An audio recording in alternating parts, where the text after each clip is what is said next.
Selamat petang, salam sejahtera. Terima kasih karena bersama dengan saya di Nazilin Unity Channel. Saudara-saudara sekalian, perkara yang paling menarik di parlimen hari ini apabila Hamzah Zainuddin mengarahkan Anwar Ibrahim memecat Menteri Keuangan. Ini menimbulkan pelbagai polemik di luar sini, daripada golongan pemerhati politik sampailah pemain media sosial. Ada yang bersetuju, ada juga yang tidak bersetuju. Namun demikian, dipetik daripada Malaysia kini, ini beberapa komen daripada netizen berkait dengan cadangan dan gesaan Hamzah Zainuddin supaya Perdana Menteri Anwar Ibrahim memecat saja Menteri Keuangan kerana nilai ringgit yang jatuh. Ini komen netizen kepada Hamzah Zainuddin dan kepada cadangan tersebut. Salah seorang menulis di dalam ruangan komen cukup panjang, yaitu kejatuhan nilai ringgit ada banyak faktornya, kata beliau.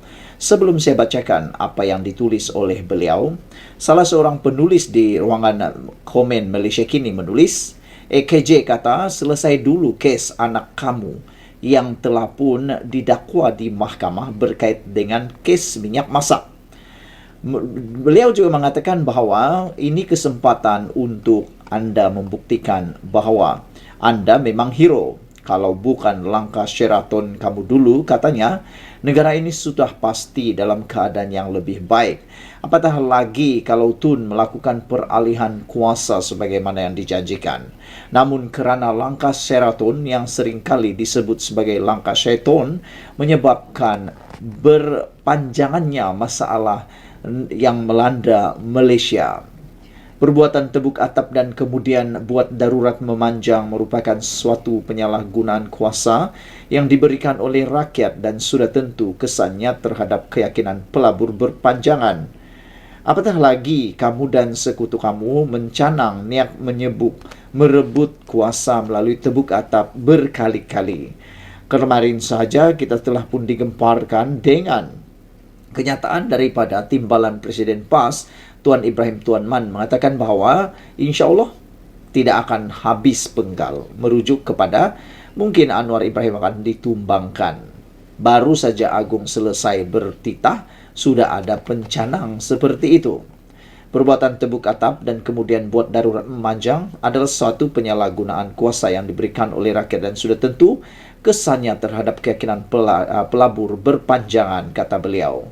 Kalau niat nak selamatkan negara, sepatutnya anda berganding bahu dengan kerajaan untuk membangunkan negara, bukan bermain sentimen kaum dan agama untuk memecah belahkan rakyat, kata penulis komen ini, yang mengakibatkan pelabur luar takut kerana suhu perkauman yang meningkat.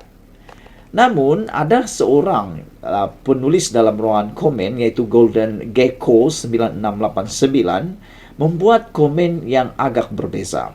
Beliau menulis, saya merupakan penyokong Pakatan Harapan, tetapi kali ini saya bersetuju dengan Hamzah Zainuddin, kata beliau.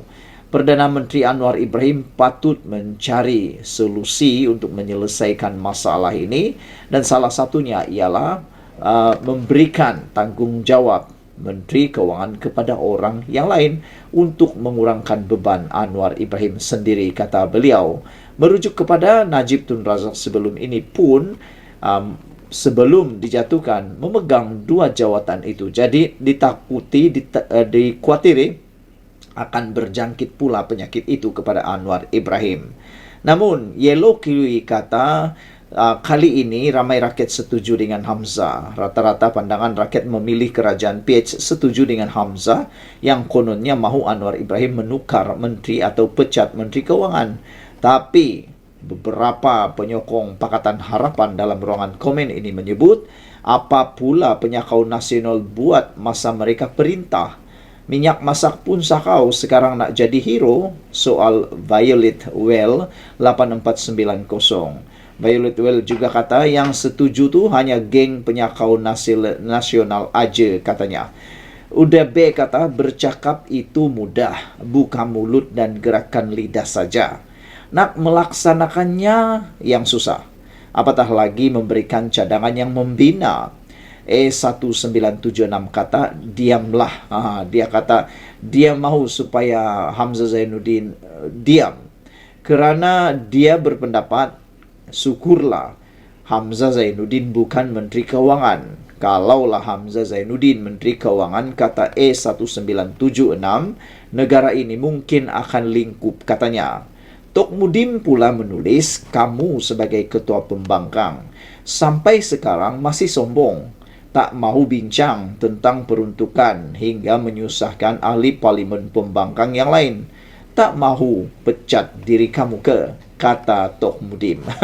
Jadi Hamzah Zainuddin mencadangkan atau mengarah Anwar Ibrahim memecat Menteri Keuangan.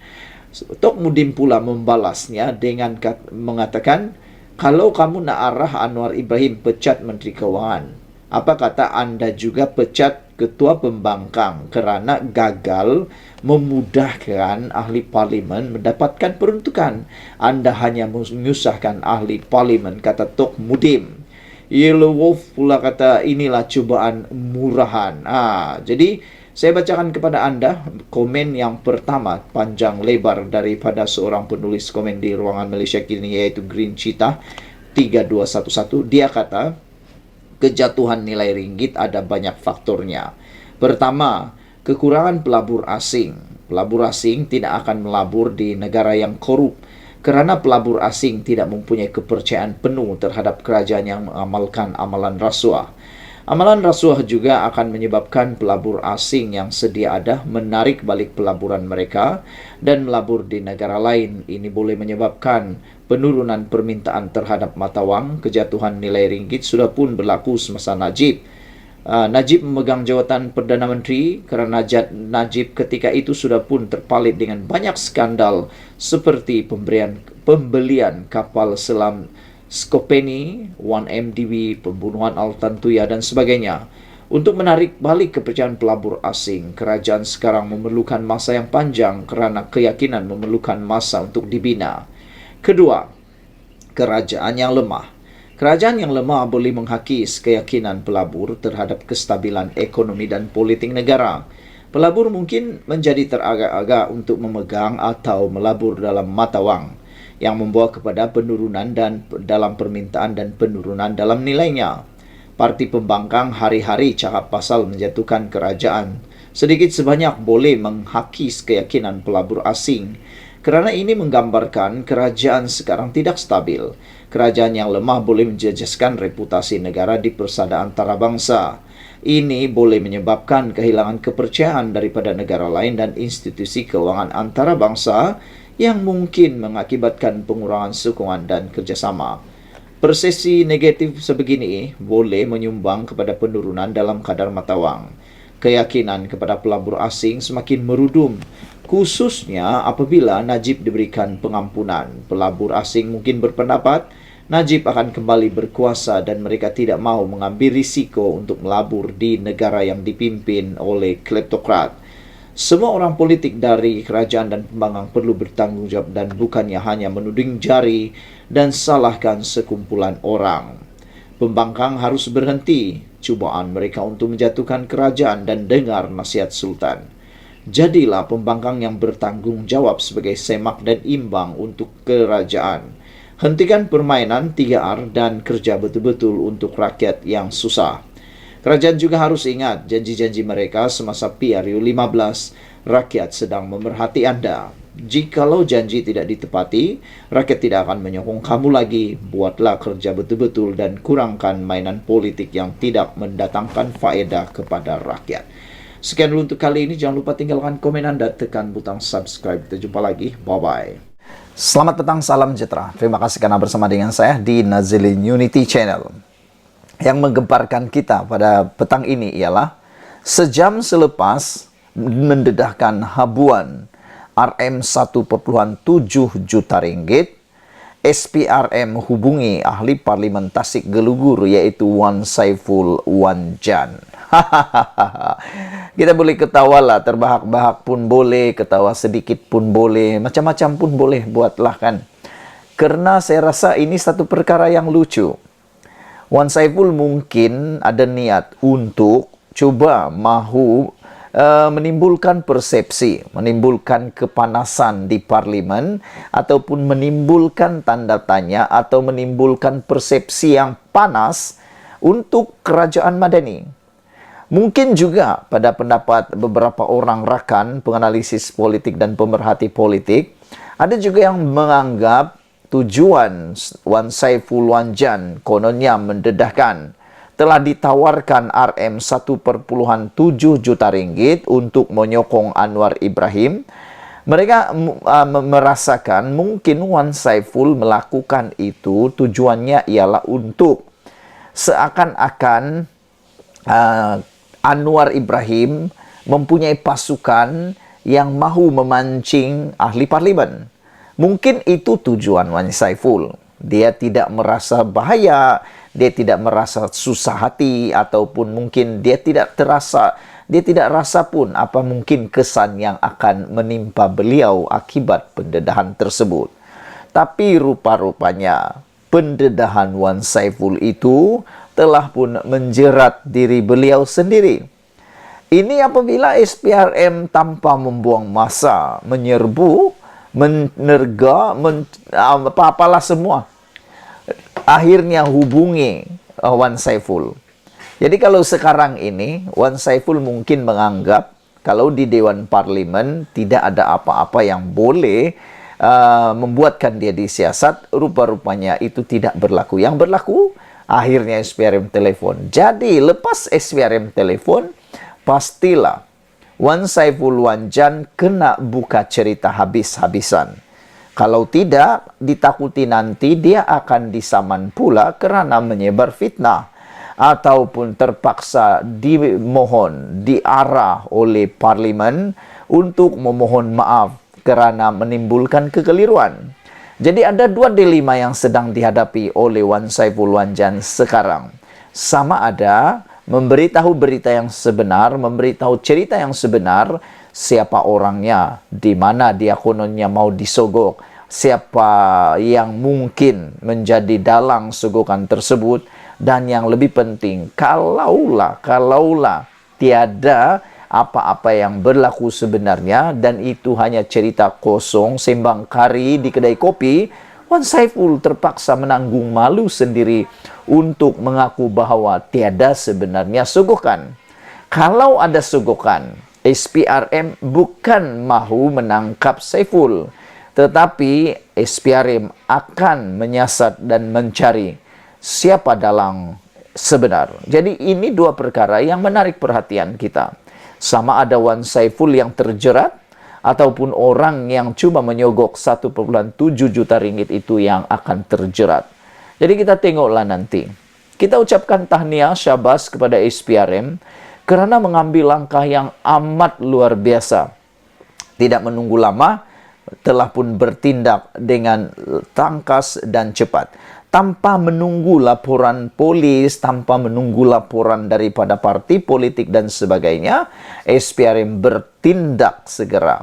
Pada pendapat saya, tindakan SPRM menghubungi Wan Saiful ini adalah tindakan yang serta-merta, tindakan yang tepat dan sangat bersesuaian. Ahli Parlimentasi Geluguru Wan Saiful Wanjan mendakwa telah dihubungi Suruhanjaya Pencegahan Rasuah Malaysia SPRM 1 jam selepas ucapannya di Dewan Rakyat yang mendedahkan kononnya berlaku tawaran habuan untuk menyokong Perdana Menteri Anwar Ibrahim. Ahli Majlis Pimpinan Tertinggi MPT Bersatu itu berkata beliau menerima mesej daripada pegawai agensi anti rasuah itu yang memintanya menghubungi mereka. Kata Wan Saiful, saya akan patuhi, cuma saya nak tanya apa tindakan yang diambil untuk menghentikan penggunaan wang rakyat sebagai umpan kepada ahli Parlimen Bersatu.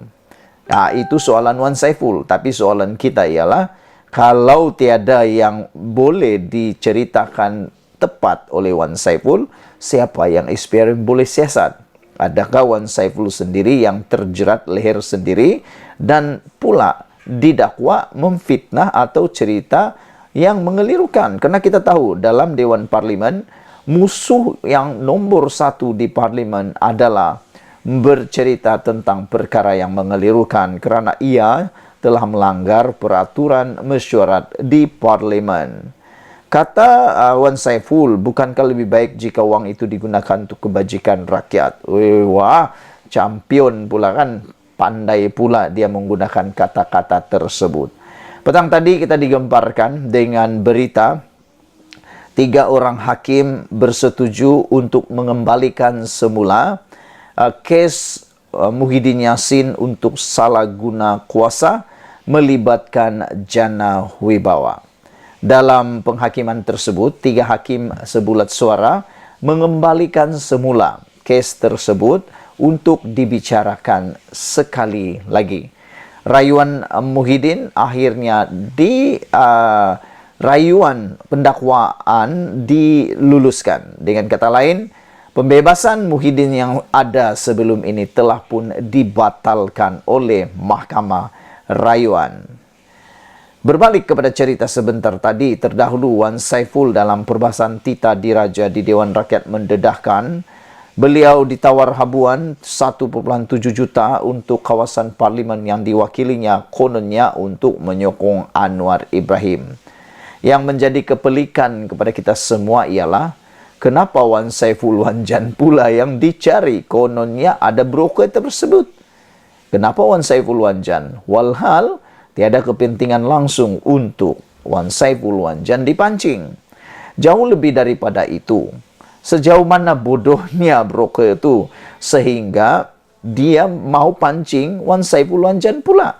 Yang sedangkan Wan Saiful Wanjan ini adalah antara orang paling tegar, setia, menyokong Muhyiddin Yassin, menyokong Perikatan Nasional.